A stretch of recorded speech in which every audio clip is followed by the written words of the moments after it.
In tonight's Dateline Defense, targeting corporate intelligence. A federal probe has uncovered an insider trading scheme on Wall Street that involved a network of hackers. The criminals were able to use unreleased corporate information to make millions of dollars. Could it happen again? For insight, we turn to our guest tonight on Capitol Insider, Colonel Cedric Leighton, retired Air Force intelligence officer, cybersecurity expert, and president of Cedric Leighton Associates. All right, Cedric, investigators say these hackers broke into newswire companies looking for unreleased financial news that could sway the market. Once they had the information, they lured traders into making illegal deals, basically insider trading, making more than $30 million. The scheme was simple. Are you surprised this hasn't happened before?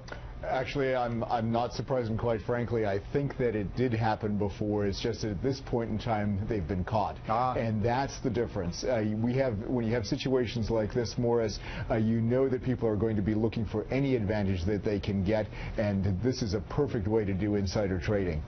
Except in this case, they're stealing information for themselves to make money as opposed to our identities or credit cards and everything like that. In recent years, we've seen a rise in identity theft cases and corporate data breaches, but usually hackers sell the information. In this case, they used it to make money on Wall Street.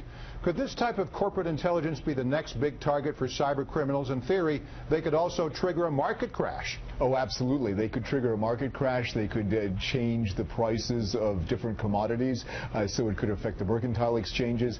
It could affect, in essence, the entire economic well-being of the country. And that is why it is incredibly important for the exchanges to secure themselves. When the exchanges don't secure themselves, they risk putting people's money in danger. And when they do that, we're going to have some significant economic issues and, quite frankly, some possible liability issues for the exchanges and certainly for the perpetrators. Cedric, you spend a lot of time consulting businesses on their cybersecurity systems.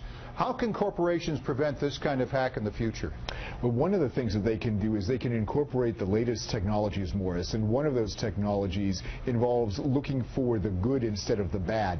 There's a company in England called Glasswall that does the things that really need to be done when it comes to file sanitization.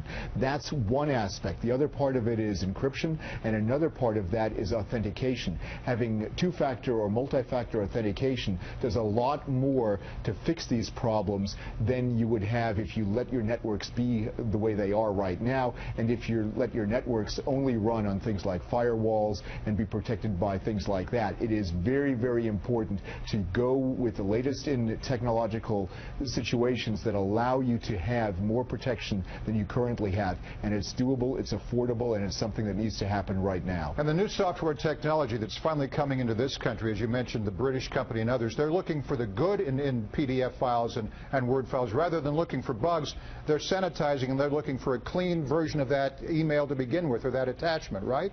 That's exactly right. They're looking for the clean version. They compare it to what is supposed to be there. And if there's an anomaly, they sanitize that information. They do that within 256 milliseconds or so, and that then, the sanitized file is then transmitted to the intended recipient without there being any noticeable change to the contents of the file. That's the kind of innovative approach that is needed for cybersecurity in this country and around the world. And the fact that these types of protections have not been installed on many of our networks, name OPM, the Pentagon, any of these areas, speaks to the real problem that we have, and really points to the fact that we need to become much more innovative in how we defend our networks and our PCs. Point well taken. All right, let's switch gears to Guantanamo Bay. President Obama still plans to close the prison despite concerns from Republicans in Congress. Now the White House is looking at alternatives for holding the 116 remaining prisoners. What's your take on the situation, Cedric? Should Obama close Gitmo, or should it stay open? Well, if President Obama doesn't have a place to take those 116 prisoners, then I think it's very important for Guantanamo to stay open. I realize that there's a certain symbology involved with Guantanamo, but what's really important here is that these people, we can't forget, are bad actors, and they need to be treated as such. We, of course, should have had trials for those that there was evidence against. We should have had a whole legal process that was never really fully instituted. But in spite of that, it becomes very important until hostilities end with the Taliban and with Al-Qaeda and with other terrorist groups. It becomes very important to keep them incarcerated until it is possible to release them until they have no ideology to go home to. Now, Obama has maintained that the controversial prison has been used as a recruitment tool for extremists. Is he right?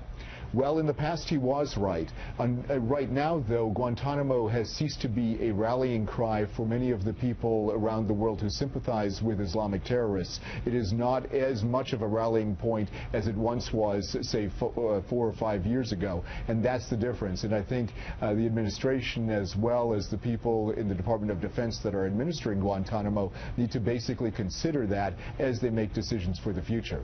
It's always good to get your insight. Retired Air Force Colonel Cedric Leighton, president of Cedric Leighton Associates. Thanks again. You bet, Morris. My pleasure.